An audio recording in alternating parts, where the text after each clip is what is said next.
Hello दोस्तों, नमस्कार। क्या हाल है। बीमारी शरीर में किसी भी समय किसी को भी आ सकती है, तब हमें नीचे के भगवान कहे जाने वाले डॉक्टर याद आते हैं और उनसे दवा लेकर हम हमारा परिवार स्वस्थ होकर फिर से काम पर लग जाते हैं। बहुत से लोग ज़मीन के भगवान को डॉक्टर कहने पर असंतुष्ट हो सकते हैं। भाई, ये कमी कोई भी काम करने वालों में 20% लोगों में पाई जाती है। डॉक्टर कोई समाज से अलग का व्यक्ति तो नहीं है, फिर भी नीचे के भगवान को सैल्यूट तो बनता ही है। सामना न्यूज़ 24 की तरफ से सभी डॉक्टरों को सैल्यूट करती है, चाहे तो आप भी कर लें।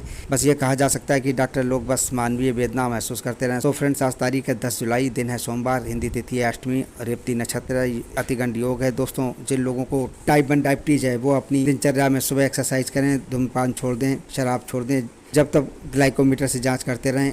वरना मरीज होने पर प्यास, वजन घटना, मूत्र में क्रेटिनिन बढ़ना, धुंधली दृष्टि, मोतियाबिंद को बढ़ावा देना, घावों का धीमा गति से ठीक होना जैसी अनोखी परेशानियां आ सकती हैं। अपना ध्यान रखें। चाहे तो किसी परेशानी में कमेंट बॉक्स में अपनी परेशानी डालकर हमें बताएं, तो उसके ऊपर वीडियो भी डालने का प्रयास करूंगा। तो शुरू करते हैं आज के मुख्य समाचार। आज देश दुनिया की खबरें शुरू करते हैं।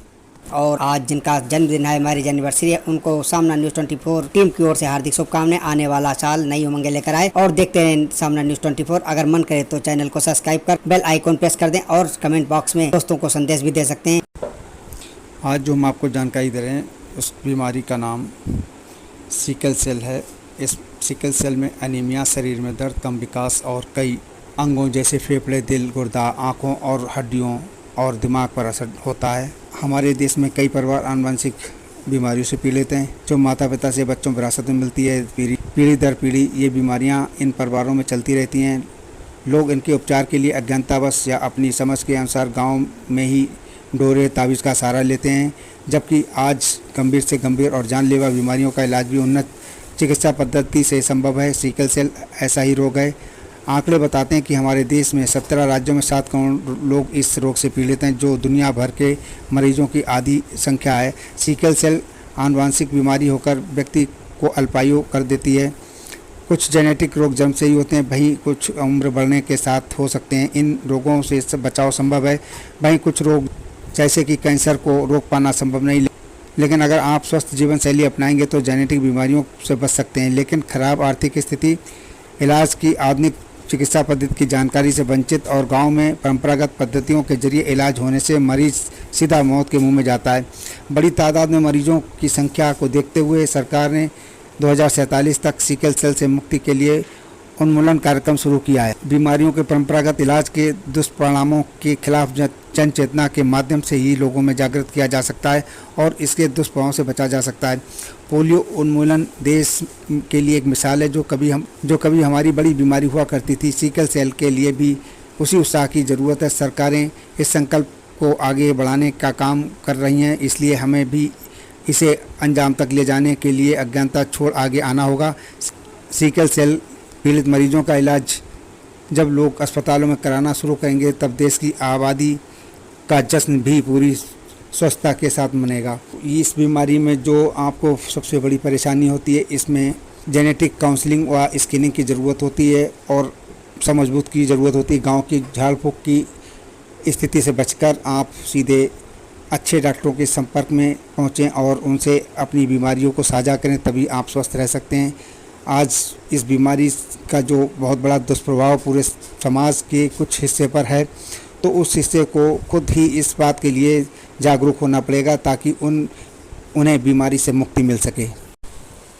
एटीएस और मिलिट्री इंटेलिजेंस ने मिलकर सेना में भर्ती कराने के नाम पर करोड़ों की ठगी करने वाले एक पूर्व सैनिक और कोचिंग मिशन डिफेंस एकेडमी के प्रबंधक को लखनऊ के बिजनौर से गिरफ्तार किया। गिरफ्तार पूर्व सैनिक का करीब 2 साल पहले कोर्ट मार्शल हो चुका है।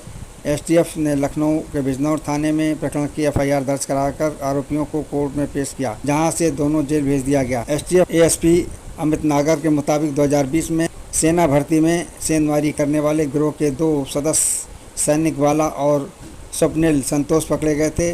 उसमें बक्सी का तालाब के कमलाबाद बड़ौली निवासी सैनिक पवन राज का भी नाम सामने आया था, लेकिन वो फरार था। इसी आधार पर इन तीनों का कोर्ट मार्शल हुआ। तब से पवन राज की तलाश चल रही थी। एसटीएफ और मिलिट्री विजिलेंस ने मिलकर शनिवार को पवन राज और उसके साथी को मोहनलालगंज के रानी खेड़ा के रहने वाले सतीश यादव को गिरफ्तार किया। मिशन डिफेंस एकेडमी का प्रबंधक है। पकड़े गए लोगों से 9 कॉल लेटर, 3 कूट रचित स्टाम्प, 2 प्रवेश पत्र फर्जी, 5 AMC फॉर्म 2, 2 आधार कार्ड, 1 पैन कार्ड, 4 शैक्षिक योग्यता प्रमाण पत्र, 5 सेना भर्ती विज्ञापन, 5 मिशन डिफेंस एकेडमी विज्ञापन का स्टिकर, 1 सेना का ID कार्ड, 3 बैंक खातों के दस्तावेज, 2 ATM कार्ड, 5 अनुबंध पत्र, मूल प्रति, 5 मोबाइल और 1 कार सब बरामद हुई हैं। छोटे शहरों के इंजीनियरिंग कॉलेज के कोर ब्रांच के छात्र अब देश विदेश में नौकरी करने का सपना पूरा कर सकेंगे। All India council for technical education AICTE ने ऐसे छात्रों के लिए प्लेसमेंट पोर्टल बनाया है। पोर्टल की शुरुआत अगस्त में होगी। ये जानकारी AICTE के चेयरमैन प्रोफेसर TG सीताराम ने दी। उन्होंने कहा कि इस पोर्टल के माध्यम से देश और विदेश को 1800 कंपनियाँ जुड़ी हैं। साथ ही इस साल देश में 200 नए इंजीनियरिंग कॉलेज खुल रहे हैं। हालांकि कई इंजीनियरिंग कॉलेजों में ताला बंद करने की भी नौबत आ गई है। उन्होंने माना कि कोर इंजीनियरिंग ब्रांच की ओर छात्रों का रुझान कम जरूर हुआ है, लेकिन data science, artificial intelligence, machine learning की ओर बढ़ा भी है। प्रोफेसर सीताराम ने प्रेस वार्ता के दौरान बताया कि देश में 3600 इंजीनियरिंग कॉलेज और 500 डिप्लोमा कॉलेज हैं।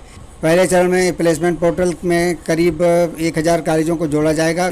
कोर इंजीनियरिंग ब्रांच के शिक्षकों की नई ब्रांच की ट्रेनिंग भी दी जाएगी। शिक्षक IIT, NIT जैसे संस्थान में जाकर ट्रेनिंग ले सकेंगे। सभी छात्रों के लिए इंटर्नशिप अनिवार्य कर दी गई है। आर्टिफिशियल इंटेलिजेंस AI भविष्य नहीं वर्तमान है, इसलिए AI का उपयोग बढ़ाना ठीक है। इसके लिए एक कमेटी भी बनाई गई है। GAI के प्रचार प्रसार को लेकर रिपोर्ट देगी। इंजीनियरिंग कॉलेज के संबद्धता और सीटों के अलॉटमेंट को लेकर उन्होंने कहा कि मानक के अनुसार निर्धारित समय पर पूरी सूची जारी कर दी जाएगी।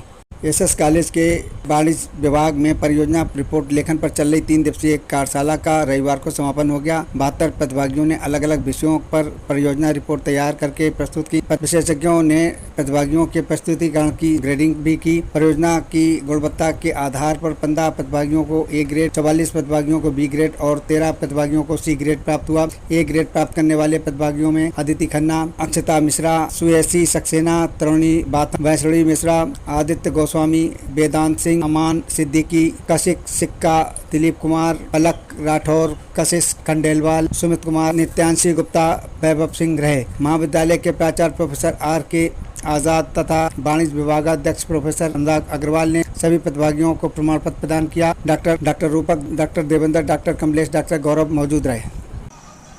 लोकसभा चुनाव 2024 के मद्देनजर देश के किसानों को साधने के लिए भाजपा बड़ी मुहिम शुरू करने जा रही है। इसके लिए किसानों के बीच जाकर उन्हें मोदी सरकार की उपलब्धियां बताई जाएंगी और किसानों से जुड़ी समस्याओं का देश भर में फीडबैक लेकर उनके समाधान की कार्रवाई को आगे बढ़ाया जाएगा। केंद्रीय उर्वरक मंत्री मनसुख मंडाविया ने शनिवार को पार्टी सांसदों के साथ वीडियो कॉन्फ्रेंसिंग कर उन्हें मोदी सरकार के पक्ष में माहौल बनाने का एजेंडा सौंपा। वहीं राष्ट्रीय महामंत्री संगठन BL संतोष, किसान मोर्चा के राष्ट्रीय अध्यक्ष राजकुमार चाहर सहित अन्य पदाधिकारियों के साथ किसानों के बीच गतिविधियां शुरू करने का मंथन किया।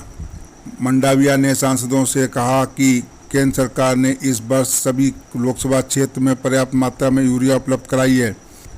नैनो यूरिया की भी कमी नहीं है। केंद्र सरकार विश्व में सबसे सस्ता यूरिया किसानों को उपलब्ध करा रही है। सांसद किसानों के बीच जाकर यूरिया की उपलब्धता पर ध्यान दें। यदि कहीं कोई दिक्कत है तो उसका समाधान करें। उन्होंने कहा कि सरकार ने प्रधानमंत्री फसल बीमा योजना के तहत रिकॉर्ड किसानों को फसल खराब होने पर मुआवजा दिया है। PM किसान सम्मान निधि में भी प्रत्येक पात्र किसान को समय से राशि पहुंचा रही है। केंद्रीय उर्वरक मंत्री की ओर से आयोजित वीडियो कॉन्फ्रेंसिंग में यूपी के 64 भाजपा सांसदों में से कोई सांसद BC में नहीं जुड़े।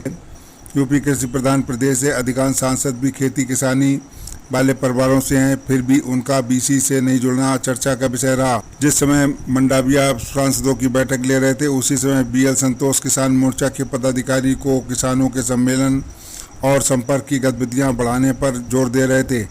सूत्रों के मुताबिक पार्टी का प्रयास है कि किसानों से जुड़ी कोई भी समस्या चुनावी मुद्दा नहीं बननी चाहिए।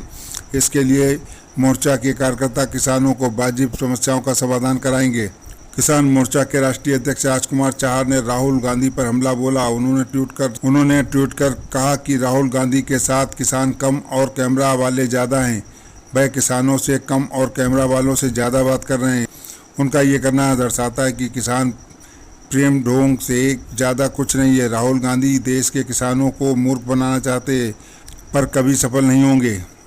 उत्तर प्रदेश सरकार में राज्यमंत्री स्वतंत्र प्रभार दिनेश प्रताप सिंह व रूस में भारत के राजदूत पवन कपूर ने शनिवार को मॉस्को में भारतीय आम महोत्सव आम रस का उद्घाटन किया। कार्यक्रम का आयोजन उत्तर प्रदेश सरकार के सहयोग से किया गया। महोत्सव में मौजूद लोगों ने उत्तर प्रदेश के दशहरी, लंगड़ा, चौसा, आम्रपाली, मल्लिका प्रजाति के आमों के 5 नमूनों का स्वाद लिया। राज्य मंत्री दिनेश सिंह ने बताया कि वो अपने साथ उत्तर प्रदेश के विभिन्न जिलों से विभिन्न प्रजातियों को 2 टन आम साथ ले गए थे। उन्होंने ट्वीट किया, रूस में उत्तर प्रदेश के आम को काफी पसंद किया जाता है। हमने रूस के लोगों को फलों का राजा आम के बारे में बताया और उनके सामने दुर्लभ गुणवत्ता वाले आमों की प्रजातियों को पेश किया। आम महोत्सव आम रस में करीब 2000 लोगों ने हिस्सा लिया और हमारे देश के आम की चारों ओर धूम मची थी।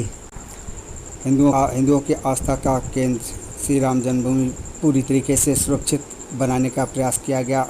भूकंप की स्थिति में भी ये 8.0 की तीव्रता को भी सहन करने की शक्ति रखता है और इसी के साथ और भी बहुत सी इसमें खासियत हैं जो आपको पूरी समाचार उसमें पता लगेगा।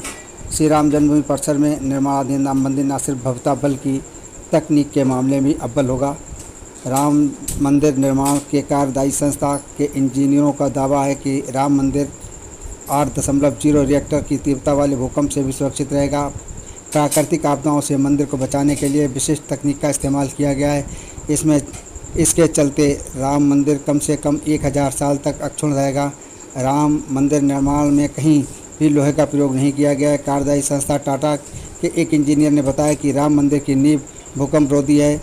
IVRI रुड़की और चेन्नई के वैज्ञानिकों ने राम मंदिर भूकंप रोधी हो इस पर विशेष रिसर्च किया है।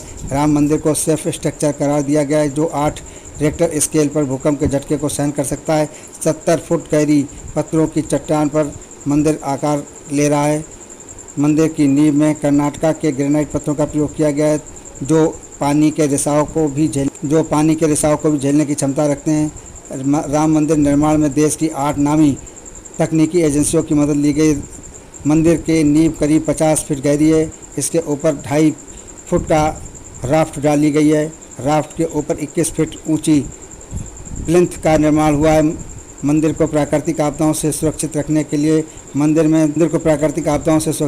लिए मंदिर के 3 दिशाओं में 16 फीट ऊंचा परकोटा भी बनाया गया है। उत्तर और दक्षिण एवं पश्चिम दिशा में परकोटे का आकार देने का काम चल रहा है और राम मंदिर में हर रामनवमी पर सूर्य की किरणें रामलला के मुखमंडल पर अभिषेक करेंगी। राम जन्मोत्सव पर 5 दिन तक सूर्य की किरणों से रामलला का अभिषेक किया जाएगा। ट्रस्ट से मिली जानकारी के अनुसार राम जन्मोत्सव के पहले 2 और बाद में 2 दिन रामलला का मुखमंडल को सूर्य की किरणें चमकाएंगी। नवनिर्मित मंदिर में वर्ष 2024 के चैत्र मास के शुक्ल पक्ष की चैत्र रामनवमी पर रामलला का पहला जन्मोत्सव मनाया जाएगा। राम मंदिर में विराजमान रामलला के ऊपर भगवान राम के जन्म के समय ठीक 12 बजे रामनवमी के दिन सूर्य की किरणें कुछ देर के लिए रामलला की मूर्ति पर पड़ेंगी।